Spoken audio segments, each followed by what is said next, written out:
14 তো রিপিট হয়ে যাবে, আজ হোক কাল হোক। এবং আমার মনে হচ্ছে আওয়ামী লীগও চাচ্ছে একটা একতরফা ভোট হোক। একতরফা ভোট হলে তারা 14 কালিমা থেকে নিজেদেরকে বের করতে পারবে।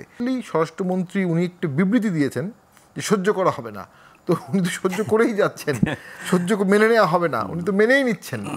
মেনে না নিয়ে উনি কী করছেন? যারা ভিডিও করলো তাদের বিরুদ্ধে শাস্তিমূলক ব্যবস্থা নিতে পারতেন, তাদেরকে আপনি 54 ধারায় অ্যারেস্ট করতে পারতেন, আইন হাতে তুলে নেওয়ার জন্য কিছু শাস্তিমূলক ব্যবস্থা নিতে পারতেন। ওনার বিরুদ্ধে মামলা আছে, মামলা তো সবার বিরুদ্ধেই আছে, তো সবাইকে কি অ্যারেস্ট করা খুব প্রয়োজন? নারায়ণগঞ্জের আইভি, তাকে অ্যারেস্ট করা কি খুব প্রয়োজন ছিল? সে তো জানা মতে বিরোধী দলকে কখনো অন্যায় করেনি বা কোনো হত্যা করেনি বা কাউকে ক্রস ফায়ার দেয়নি, মানে পারসেপশন যেটা বলে সামনে আমরা দেখতে পাচ্ছি। এখনও তো সেটা মনে হচ্ছে না যে একতরফ মানে বহুদলীয় ইলেকশন হতে পারে, সর্বদলীয় ইলেকশন হতে পারে। অল ইনক্লুসিভ হওয়ার সম্ভাবনা দেখছি না, এবং যারা বিজয়ী শক্তি আন্দোলনে তারা অল ইনক্লুসিভ ইলেকশন আগ্রহী না।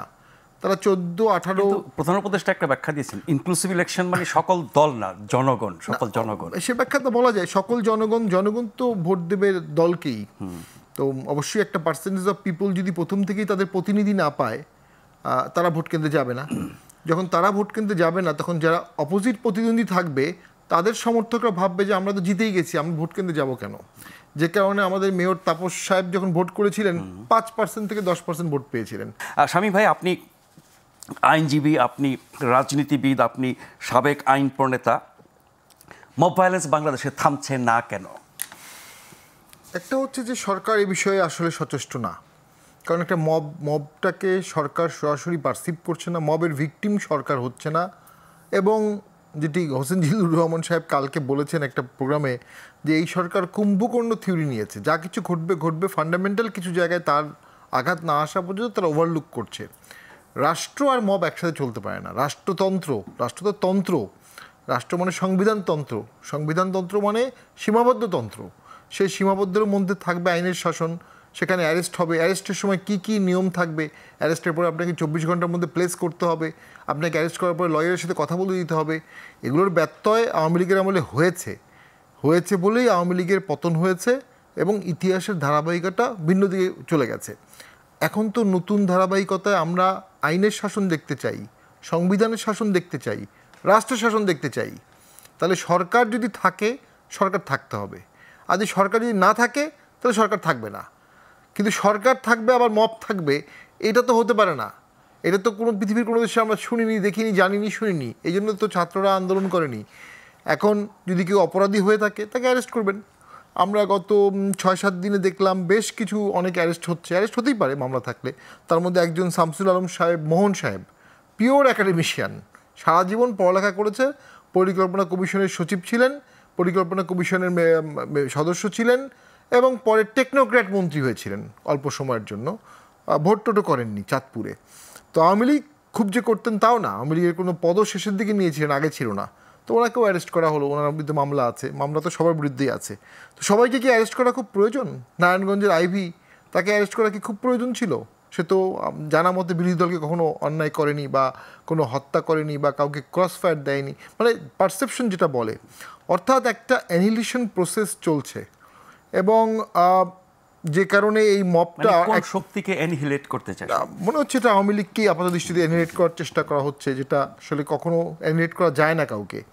আরেকটা হচ্ছে এই সরকারের তো নিজস্ব কোনো রাজনৈতিক দল নাই, এবং এনসিপি অনেক জায়গাতেই এনসিপি খুব একটা জনপ্রিয় হতে পারেনি, ব্যাপক জনসমাগম করতে পারেনি, এবং পুলিশ অনেকটা রিলাক্টেন্ট সব বিষয়ে, প্রশাসনও রিলাক্টেন্ট, কারণ একটা অন্তর্বর্তী সরকারের অন্তর্বর্তী দায় কেউ নিতে যাচ্ছে না।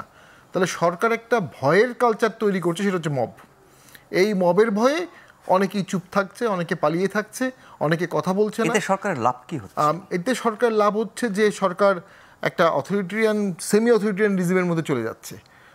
সরকারের লাভ হচ্ছে না, দীর্ঘমেয়াদে সরকারের প্রচুর দায় আসছে, এগুলো সবই সরকারি দায়ের মধ্যে আসবে। যখন ইতিহাস লেখা হবে, বাংলাদেশের ঘটনাপঞ্জিকা লেখা হবে, তখন তো এই মবগুলোকে এভাবেই লেখা হবে।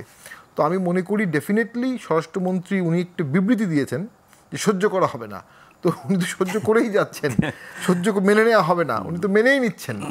মেনে না নিয়ে উনি কী করছেন? যারা ভিডিও করলো তাদের বিরুদ্ধে শাস্তিমূলক ব্যবস্থা নিতে পারতেন, তাদেরকে আপনি 54 ধারায় অ্যারেস্ট করতে পারতেন, আইন হাতে তুলে নেওয়ার জন্য কিছু শাস্তিমূলক ব্যবস্থা নিতে পারতেন। আমার কাছে মনে হচ্ছে বাংলাদেশ চলছে না, বাংলাদেশ আন্দোলন হচ্ছে, আজকে সরকারি চাকরি বিধিমালার জন্য আন্দোলন হচ্ছে, প্রবাসীর আন্দোলন করছে, এনবিআর আন্দোলন হচ্ছে, আবার মব হচ্ছে, ঘটনা একসাথে 8টা-10টা ঘটছে, যেগুলো রাষ্ট্রের স্বাভাবিক ধারাবাহিকতায় চলছে না। এই রাষ্ট্রকে স্বাভাবিক ধারাবাহিকতায় নেয়ার জন্য কি করা উচিত ছিল 10 মাসে সরকার সেটা করেনি। এবং নির্বাচন সবাই করছি আমরা, নির্বাচনের দিকেও সরকার যাচ্ছে না, সরকার জাস্ট দেশটা চালাচ্ছে। আর কিছু আন্দোলনকারী, কিছু বিপ্লবী, তারা তাদের ব্যক্তিগত আদর্শটা এখন চাপিয়ে দেওয়ার চেষ্টা করবে।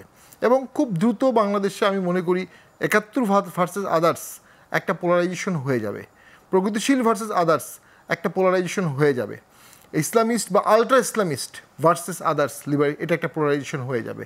এবং একটা বিভাজিত সমাজ সম্পূর্ণভাবে, যেটা একসময় হয়েছিল শাহবাগ এবং হেফাজত, আমরা দেখেছিলাম 12 সালে, 13 সালে, 14 সালে শাহবাগের মিটিংয়ে বিশাল লোক, তারা যুদ্ধাপরাধীর ফাঁসি চাচ্ছে।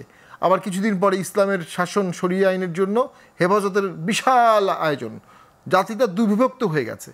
এই বিভক্ত জাতিকে এক করার উদ্যোগ কেউ নিল না, এবং এই বিভক্তি কিন্তু দীর্ঘমেয়াদী চলবে। আমি মনে করি ডক্টর ইউনূস স্যার বা এই সরকারের উচিত ছিল এই বিভক্তিটিকে যেভাবেই হোক রিডিউস করা, কিন্তু কোনো একটা অজানা কারণে এই বিভক্তিকে তারা উস্কিয়ে দিয়েছে। কোনো একটা কারণে তারা মনে করছে যে এটার অ্যাডভান্টেজ তারা পেতে পারে, কিন্তু আসলে যখন আগুন লাগবে তখন তো আসলে কারো বাড়ি বাদ যাবে না। এবং বাংলাদেশ এত ভোলাটাইল একটি দেশ, এখানে আসলে কোনো পলিটিক্যাল থিওরি কাজ করে না। তো সেক্ষেত্রে আমরা মনে করি একটা ভিন্নমাত্রার রাজনীতি, একটা ভিন্নমাত্রার দর্শন, একটা ভিন্নমাত্রার উদারতা, একটা ভিন্নমাত্রার ইনক্লুশন এখানে প্রয়োজন ছিল। এবং যে ইলেকশনটি সামনে আমরা দেখতে পাচ্ছি, এখনও তো সেটা মনে হচ্ছে না যে একতরফ মানে বহুদলীয় ইলেকশন হতে পারে, সর্বদলীয় ইলেকশন হতে পারে। অল ইনক্লুসিভ হওয়ার সম্ভাবনা দেখছি না।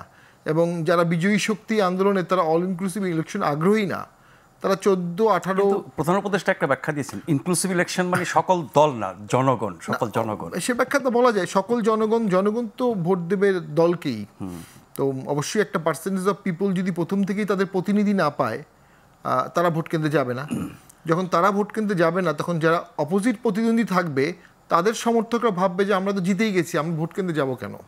যে কারণে আমাদের মেয়র তাপস সাহেব যখন ভোট করেছিলেন 5% থেকে 10% ভোট পেয়েছিলেন। 2 ঢাকার ভোট হয়েছিল আওয়ামী লীগের আমলে, 10% বেশি ভোট আসেনি, সিল মেরেও। তাহলে আমরা যে ইলেকশনটি সামনে হচ্ছে, এটি লো কাস্টিংয়ের একটা ইলেকশন আমরা দেখতে পাচ্ছি। জেনে শুনে বুঝে আমরা সকলেই সেই লো কাস্টিং ইলেকশনের দিকে যাচ্ছি। তাতে কি সমস্যার সমাধান হবে? 14 তো রিপিট হয়ে যাবে, আজ হোক কাল হোক।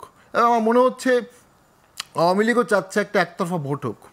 একটা একতরফা ভোট হলে তারা 14 কালিমা থেকে নিজেদেরকে বের করতে পারবে।